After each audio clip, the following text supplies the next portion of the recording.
Hey, welcome back to Afif channel.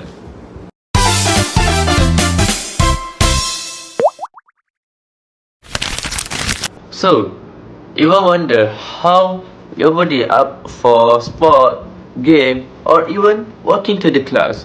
So today we are diving into where energy really comes from, and I promise it's not just from nasi lemak or Milo. Let's go.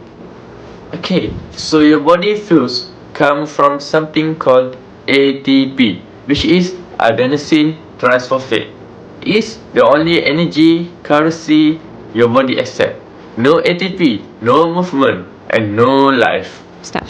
The first step is that cell produces ATP in their mitochondria. And then this ATP will get delivered inside the cytoplasm. Inside the cytoplasm, this ATP is going to couple itself with some endergonic reactions, and then it will convert itself into ADP and inorganic phosphate with the release of energy. The fourth and last step is that ADP and inorganic phosphate will get recycled to make ATP. Now, Okay, think of ATP like your phone battery. It charges, it drains, and it recharges again. Okay, when ATP breaks down into ADP and also phosphate, boom. Guess what? Energy is released. Cool, right? Alright, let's take this lesson out of the textbook and into the real life. This right here is where the magic happens, which is your body turning food into energy. Alright, we got three main sources. First, we have carbohydrate. Second, we have fat. And last one, we have protein. Okay, first we go to carbohydrate. Okay, example food that contain carbohydrate, for example, is rice and also bread. So, our body goes to energy, so carbohydrate will break down into glucose, which we will use that when we do some activity or exercise. Okay, for carbohydrate, we get about 4 calories per gram. Okay, next, fats. They burn slower but last longer. Okay, when we think of fat, it just backup fuel for low intensity activity. Okay, for example, walking or even while you are resting.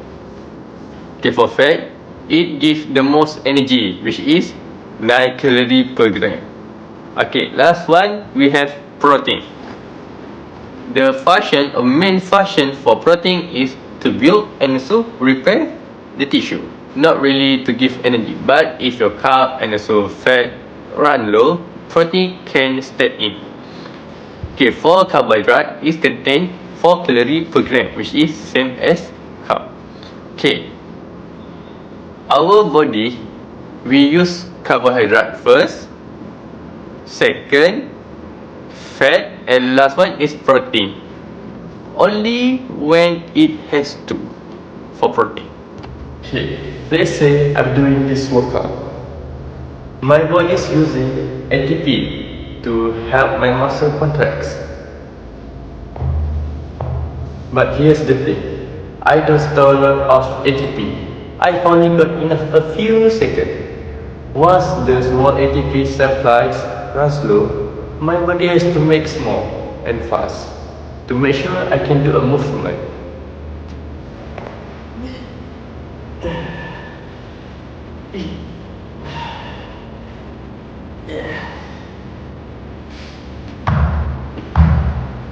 That's when the body kicks in a plan B. It starts using the fuel from food. For example, carbohydrate, fat, and sometimes protein to make sure our body can recharge that ATP to supply in our body. Energy systems explained simply. The phosphocreatine system takes creatine phosphate and splits it in order to create ATP, which is the energy that your cells use. The glycolytic energy system uses glucose and glycogen stored in your blood, muscles, and liver in order to produce ATP. Your oxidative system uses oxygen to create ATP. The phosphocreatine system will usually last around 10 to 12 seconds at most. The glycolytic energy system usually lasts somewhere between 15 and 60 seconds, and the oxidative system can last for hours. So that's the energy systems explained simply. Okay, first we have ATP PCR system, which is super quick, no oxygen needed. It gives you instant energy for things like, for example, sprinting or also jumping. But it only lasts around 10 seconds only. So it's like a short burst. Okay, then we got the second system, which is glycolytic system. Still no oxygen, but it breaks down glucose for slightly longer activity. Okay, for example, for 100-meter sprint or quick HIIT workout, HIIT workout. But yeah, this one causes that burning feeling because of lactic acids. And last one is oxidative system. This one slower, but it lasts the longest. It used oxygen and is great for steady activity, for example jogging or cycling.